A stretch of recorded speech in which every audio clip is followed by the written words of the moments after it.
Why? What's going on, everybody? Thanks for stopping in to Funhouse RC. Well, today I'm going to talk about buying a used RC because there's a lot that you should actually look for before you actually decide to buy a used RC. Is it actually worth it? Because I tell you what, guys, I have put way more time into wrenching on this thing than I have driving it. Like times 10.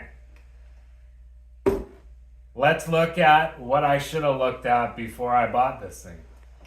Alright guys, so when I first seen this X-Max online, I was like, oh my goodness, that is a beautiful X-Max. I mean, look at it.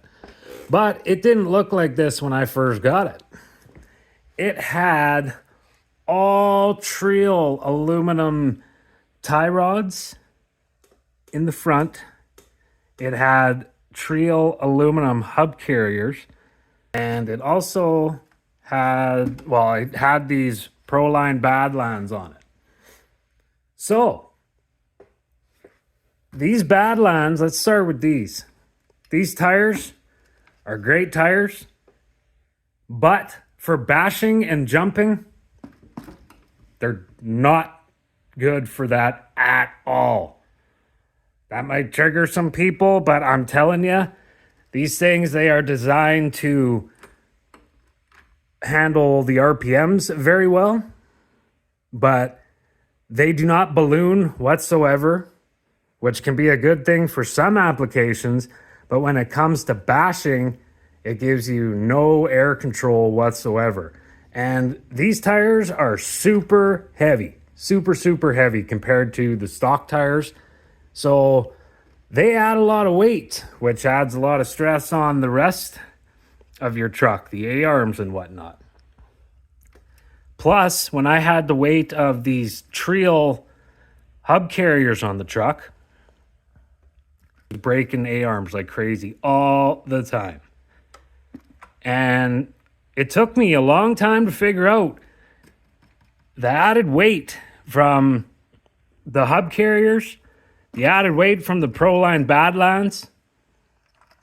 They were just absolutely killing my truck.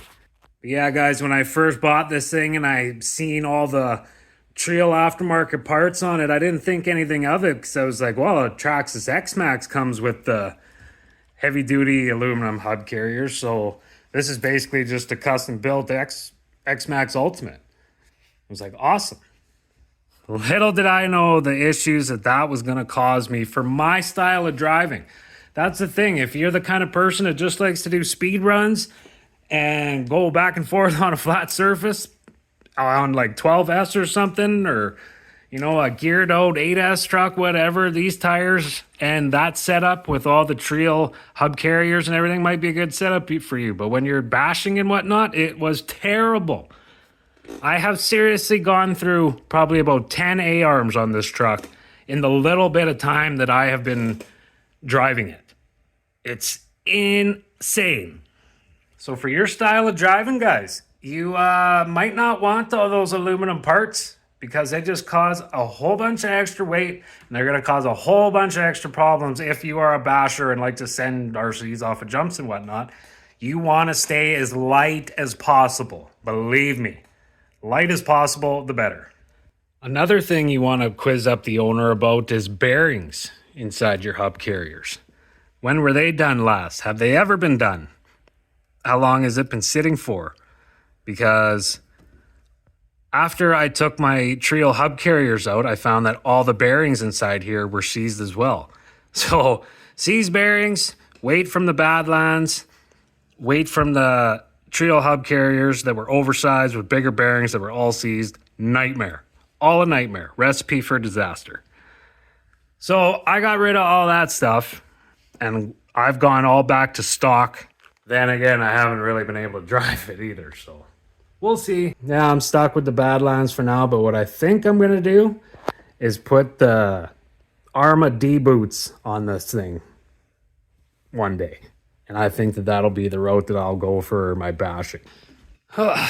Anyways, guys, moving on here.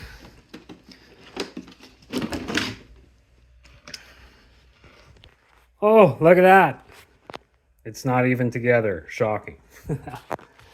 I have had an immense amount of quirks I've had to work out of this thing. So it has all aftermarket Treel servo savers and whatnot, which is good to have, I believe. But one thing with all that extra weight I was talking about earlier, I had to put a brand new servo in this thing because the original one crapped out on me. So that was one thing I had to replace. I had to replace the motor because it seized up on me. And then when I put this thing back together, my receiver box, the antenna just broke apart, like crumbled apart into nothing. And my fans weren't working on my motor either. I literally just can't seem to win with this thing. But these are all things that you're going to want to look at when you're buying an RC, guys. You want to really check out these wires. You know, make sure that your wires aren't so brittle that they're just going to come apart in no time. Like, just make sure that you really look closely at the stuff. Also, check your chassis too. Is there any cracking up in here on your shock towers? Is there any cracking on any part of the chassis anywhere? Look underneath it, obviously. Just check for cracks in here and whatnot, guys. Check your shock caps, make sure they're not broken. I don't even know if the fans were actually working from the time that I bought this thing, because that's something I wasn't paying attention to.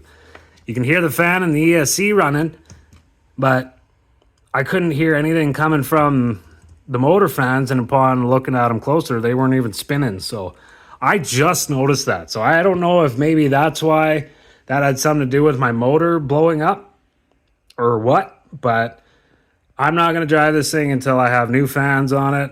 I need to get a new receiver box, which I think now I'm just going to get rid of the traxxas one and go a different route. I still have to get rid of the Badlands. I have to get new fans for the motor. This is a new motor already, so I'm not making sure that it's not going to get overheated and wrecked, because that motor cost me $250. And then, yeah, new receiver. And I'm going to get a new transmitter combo with that. I'm going to get one transmitter that runs all my trucks. But yeah, you know, it's nonstop, you guys.